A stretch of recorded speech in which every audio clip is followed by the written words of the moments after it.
Welcome to Azeem academy guys. आज की इस वीडियो में हम लोग शाद अज़ीम आबादी का मुख्तसर तारुफ और उनकी हालात ज़िंदगी के बारे में मुख्तसर मगर बहुत ही जामे के साथ गुफ्तगू करने वाले हैं। गाइस, अगर आप मेरे चैनल पर नए हो तो चैनल को सब्सक्राइब कर लें और बेल आइकन को प्रेस कर दें ताकि आपको आने वाले हर वीडियो का नोटिफिकेशन मिल जाए। इस वीडियो के बाद एक दूसरा पार्ट भी होगा जिसमें हम लोग शाद अज़ीम आबादी का मुख्तसर तारुफ के साथ साथ उनकी मशहूर नज़्म तमन्नाओं में उलझाया गया हूँ, इस पर मबनी मारूज़ी सवालात यानी एमसीक्यूज़ को सॉल्व करने वाले हैं। तो चलिए स्टार्ट करते हैं गाइस आज का ये वीडियो। शाद अज़ीम आबादी का असल नाम शाद अज़ीम आबादी का असल नाम सैयद अली मोहम्मद था। वो तखल्लुस शाद इस्तेमाल करते थे। वालिद का नाम क्या था? वालिद का नाम इजहार हुसैन था। वालिद का नाम इजहार हुसैन उर्फ सैयद अब्बास मिर्ज़ा, ये वालिद का नाम था। वालिदा का नाम आरिफा बेगम था। शाद अज़ीमाबादी की तारीख़ पैदाइश क्या है? इनकी पैदाइश कब हुई थी? 1846 में इनकी पैदाइश हुई है। 1846 में। जाए पैदाइश, इनकी पैदाइश कहाँ हुई थी? पटना में इनकी पैदाइश हुई है। जाए पैदाइश है पटना। नेक्स्ट पॉइंट है, शाद के वालिद इलाहाबाद के रहने वाले थे। कहाँ? इलाहाबाद के रहने वाले थे। बाद में अजीमाबाद पटना चले गए। नेक्स्ट पॉइंट है, शाद की दो शादियां हुई। पहली शादी 1862 में कुलसूम फातिमा बिनते सैयद आगा उर्फ मीर संगी जान से। दूसरी शादी 1856 ईस्वी में जोहरा बेगम से हुई। नेक्स्ट देखते हैं, शाद अज़ीमाबादी की इब्तिदाई तालीम। शाद अज़ीमाबादी की इब्तिदाई तालीम किस तरह से हुई है और किन से हुई है?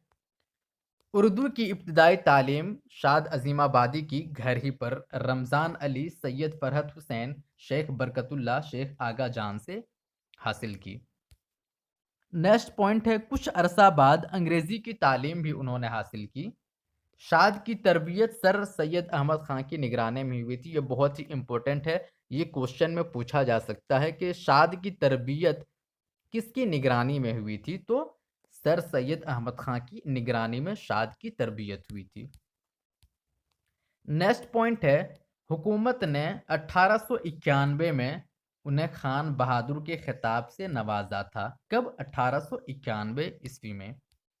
अगला पॉइंट है, शाद ने 32 साल तक आला इख्तियारात के साथ मजिस्ट्रेट के फ़राइज़ अंजाम दिए। कितने साल तक? 32 साल तक। नेक्स्ट पॉइंट है, 14 साल तक हुकूमत की तरफ से म्यूनिसिपल कमिश्नर रहे। कितने साल तक? 14 साल तक। अगला पॉइंट है, सरकार की तरफ से 1000 रुपया सालाना उन्हें वजीफा मिलता था। अगला पॉइंट है, शाद अजीमाबाद में पैदा हुए इसलिए वो अजीमाबाद कहलाए। नेक्स्ट है, शेरी तरबियत की तकमील सैयद उल्फत हुसैन फरियाद के हाथों में हुई। किसके हाथों में? सैयद उल्फत हुसैन फरियाद के हाथों में इनकी शेरी तरबियत हुई थी। ये भी इम्पोर्टेंट है। पूछा जा सकता है कि शाद अजीमाबादी की शेरी तरबियत किनके हाथों में या किनकी तरबियत में हुई थी? तो सैयद उल्फत हुसैन। नेक्स्ट पॉइंट है, शाद की शायरी में लखनऊ और दिल्ली का इम्तिजाज मिलता है। कहाँ कहाँ का इम्तिजाज मिलता है? लखनऊ और दिल्ली। लखनऊ और दिल्ली का इम्तिजाज मिलता है। शाद अजीमाबादी की वफात 1927 में। कब? 1927 में। कहाँ पे? अजीमाबाद में इनकी वफात हुई है। नेक्स्ट पॉइंट है, शाद अजीमाबादी का शुमार उर्दू के क्लासिकी शोरा में होता है। अगला पॉइंट है, शाद के दीवान में 1200 गजलें। कितना? 1200 गजलें, जिसमें से 11,511 शेर हैं। शाद की गजलों का दीवान उनके शागिर्द ने 1928 ईस्वी में नगमे इल्हाम के नाम से शाये किया। नेक्स्ट पॉइंट है, शाद अजीमाबादी की शेरी तसानीफ। यहाँ पे देखते हैं कि उनकी शेरी तसानीफ कौन कौन सी हैं। हयात फरियाद,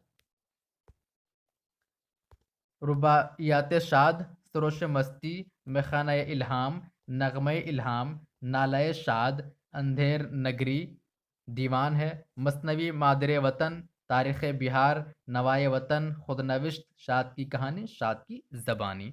ये था शाद अज़ीमाबादी की मुख्तसर हालात ज़िंदगी। गाइज़ अगर ये वीडियो आपको अच्छा लगा हो तो प्लीज़ चैनल को सब्सक्राइब कर लें और बेल आइकन को प्रेस कर दें ताकि आपको आने वाले हर वीडियो का नोटिफिकेशन मिल जाए। Thank you.